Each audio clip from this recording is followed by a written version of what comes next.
Bro ఇప్పటికైతే Devara fever అయితే తగ్గింది. సో ఇప్పుడు మళ్ళీ గేమ్ చేంజర్ స్టార్ట్ అయింది. రీసెంట్గానే సాంగ్ రిలీజ్ చేశారు. సో సాంగ్ అయితే చాలా బాగుందని కామెంట్స్ అయితే వస్తున్నాయి. బట్ డ్యాన్స్ పైన కొంచెం నెగిటివ్ వస్తుంది. సో దాని గురించి మీరేమనుకుంటున్నారు? డ్యాన్స్ అంటే భయ్య మనం అసలు రామ్ చరణ్ గారి గురించి, ఎన్టీఆర్ గారి గురించి, అల్లు అర్జున్ గారి గురించి డ్యాన్స్ విషయంలో మనం అసలు అంటే డిస్కస్ చేసుకోవాల్సిన పని లేదు. ఎందుకంటే అది ఆల్రెడీ ప్రూవ్డ్ ఫ్రమ్ వాళ్ళ 25 ఏళ్ల వయసు నుంచి. ఎన్టీఆర్ గారు ఇంకా ముందే వచ్చారు. అల్లు అర్జున్ గారు, రామ్ చరణ్ గారు 25 ఏళ్ల వయసు నుంచి వాళ్ళు డ్యాన్స్లో ప్రూవ్ చేసుకుంటూ వచ్చారు. అయితే అందులోనూ కూడా ఒకళ్ళ సినిమాలో ఒకళ్ళని టాప్ బీట్ చేసుకుంటే ఒకళ్ళు సాంగ్స్ అటు యూట్యూబ్లో కానీ సినిమాల పరంగా కానీ ఒకళ్ళ సాంగ్ ఒకళ్ళు ఎక్కువ రీచ్ అవ్వడం కానీ అట్లా వాళ్ళకే పోటీ పడింది. వాళ్ళే టాప్ వచ్చిన వాళ్ళు ఉన్నారు చాలాసార్లు. ఎందుకంటే ఒక టైంలో మగధీర వచ్చినప్పుడు బంగారు కోడిపెట్ట సాంగ్కి అసలు షేక్ అయిపోయింది థియేటర్లో.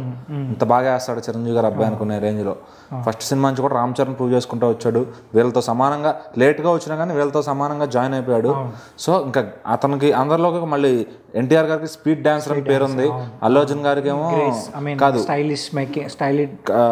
ఎంతలాగన్నా తనకి ఫ్లెక్సిబిలిటీ ఉన్న డాన్సర్. రామ్ చరణ్ గారు అంటే గ్రేస్ అని ఉంటుంది మెయిన్.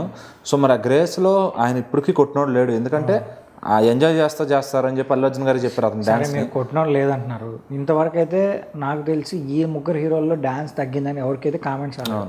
బట్ ఇప్పుడు గేమ్ చేంజర్ మూవీకి ఎందుకు వచ్చింది? మేబీ ముందు నుంచి ఏమైనా నెగిటివిటీ స్టార్ట్ చేయాలని చూస్తున్నారా ఏంటి? అంటే అలా కాదు భయ్య. ఈ బేసిక్గా ఏంటంటే మనకి కొరియోగ్రాఫర్స్ ప్రాబ్లం కూడా ఉంటుంది. మనకి జానీ గారు కానీ కొరియోగ్రఫీ చేశారనుకోండి, ఎనర్జీ మూమెంట్స్ చాలా హై ఉంటాయి.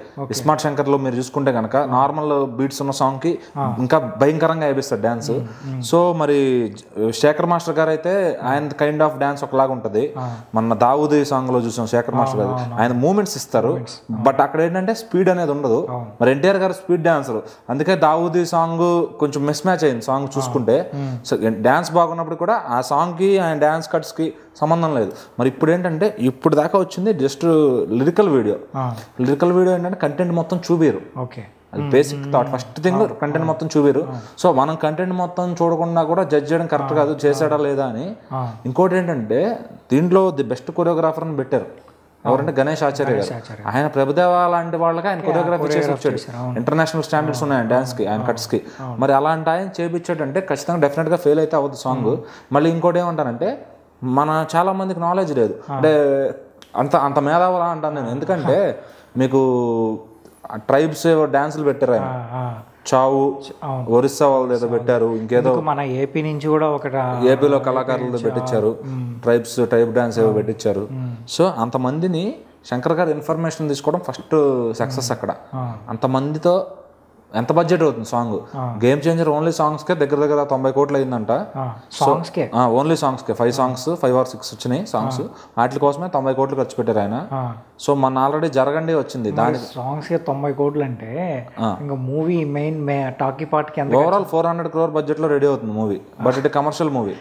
ఫస్ట్ టైం ఒక కమర్షియల్ మూవీకి ఎంత ఖర్చు పెట్టడం. బట్ అంతా మీరు 400 crores మరి బిజినెస్ ఎంత జరగాలి బ్రో? 400 crores బడ్జెట్ పెట్టి అంటే మీకు satellite rights, digital rights, music rights వీటిలో పోతాయి కదా. సో థియేటర్కి దగ్గర 200 వచ్చినా హ్యాపీ. మన దేవరాకి 180 కోట్లు జరిగింది. నెట్ఫ్లిక్స్ డీల్ 150 కోట్లు జరిగింది మొన్న. సో దీనికి ఇంకొంచెం హిందీ మార్కెట్ కూడా పుష్ ఉంది కాబట్టి సో ఏదైనా మంచిగానే జరుగుద్ది, బిజినెస్ అట్రాక్టివ్ గానే జరుగుద్ది అనుకుంటున్నాను. అయితే ఇక్కడ ఏంటంటే ఇన్ని కల్చర్స్తో ఒక సాంగ్ చెప్పాలి అని శంకర్ గారు ఫిక్స్ అయ్యారు. శంకర్ గారు ఏంటంటే ఆ లిబర్టీ తీసుకుంటారు భయ, ఏదైతే ఉందో సినిమా లిబర్టీ. తను ఒక సాంగ్ చెప్పాలన్నప్పుడు ఎంత దూరమైనా వెళ్ళిపోతారు. ఎందుకంటే పిచ్చి రోజుల్లోనే 7 Wonders దగ్గర సాంగ్ చూపించినట్టు ఎవరు లేడు.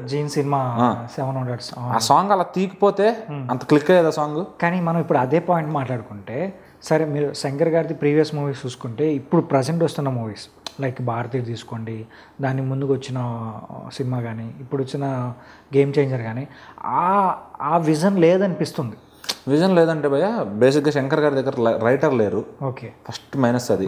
ఆయన దగ్గర ఉన్న రైటర్ రోబో సినిమా తర్వాత చనిపోయారు. సో రోబో వరకే ఆయనకు సక్సెస్ ఉందనేది మనకు తెలిసిన విషయం. అయితే ఐ సినిమా కూడా బాక్స్ ఆఫీస్ దగ్గర సూపర్ హిట్ అయింది, 2.0 కూడా సూపర్ హిట్ అయింది బాక్స్ ఆఫీస్ దగ్గర. బట్ సాటిస్ఫాక్షన్ లేదు ఆడియన్స్ కి. దేనికంటారా, ఇప్పుడు ఐ సినిమా సూపర్ హిట్ అయ్యడం, మరి రోబోట్ కూడా హిట్ అయింది, కానీ ఏంటంటే ఆ రేంజ్ కాదు.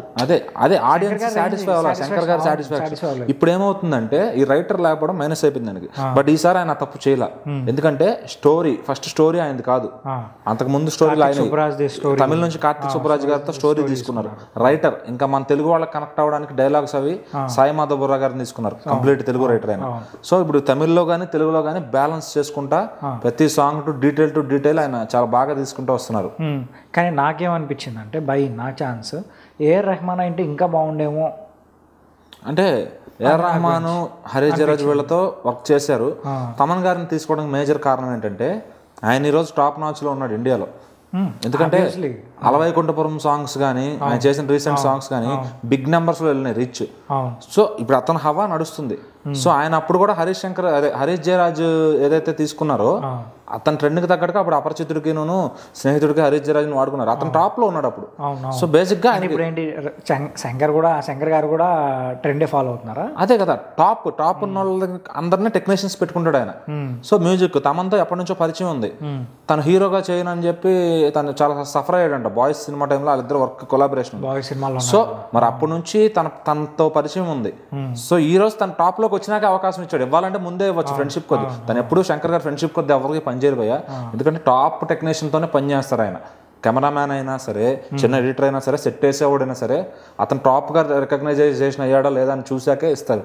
సో మరి తమన్ గారిని కూడా మన టాప్ రికగ్నైజేషన్ వచ్చిన తర్వాతే తీసుకున్నారనమాట. సో ఆ బుట్టబొమ్మ సాంగ్ ఏ రేంజ్ లో 900 మిలియన్, ఆ సాంగ్స్ అన్ని కూడా పెద్ద రేంజ్ లో క్లిక్ అయ్యాయి. సో మరి ఆయన అయితే ఆలోచించకుండా పెట్టుకోడు అలాంటిది. మన అనిరుద్ధ్ గారితో పెట్టించుకున్నాడు ట్రెండింగ్ లో ఉన్నాడని. మరి అదేమైంది సినిమా భారతీయుడు ఎంత వర్క్ చేసినా బూడిలో పోసింది. మనం అదే మాట్లాడుకుంటే సరే ట్రెండింగ్ లో ఉన్నప్పుడే అనిరుద్ధ్ గారిని తీసుకున్నారు.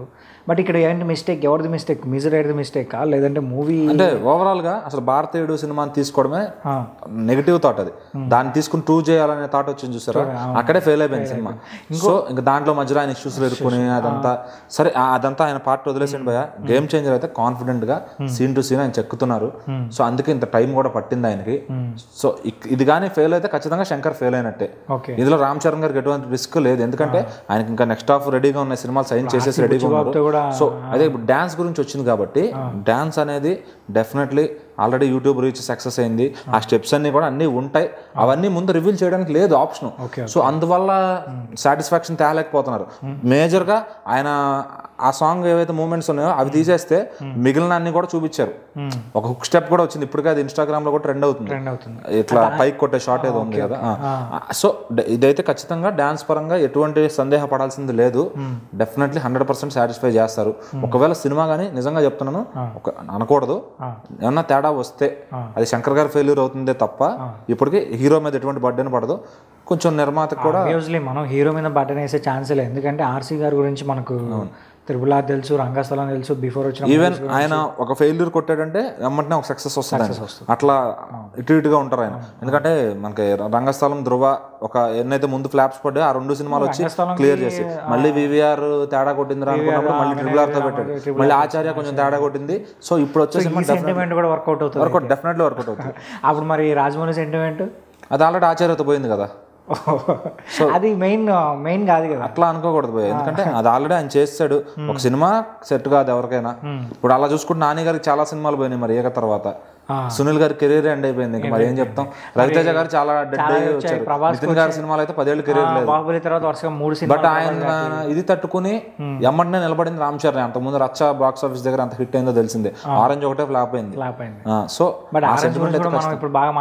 అవును మరి అది చెప్పలేం భయ ఏ సినిమా ఏంటనేది, ఆడియన్స్ తీరు ఎలా ఉందనేది.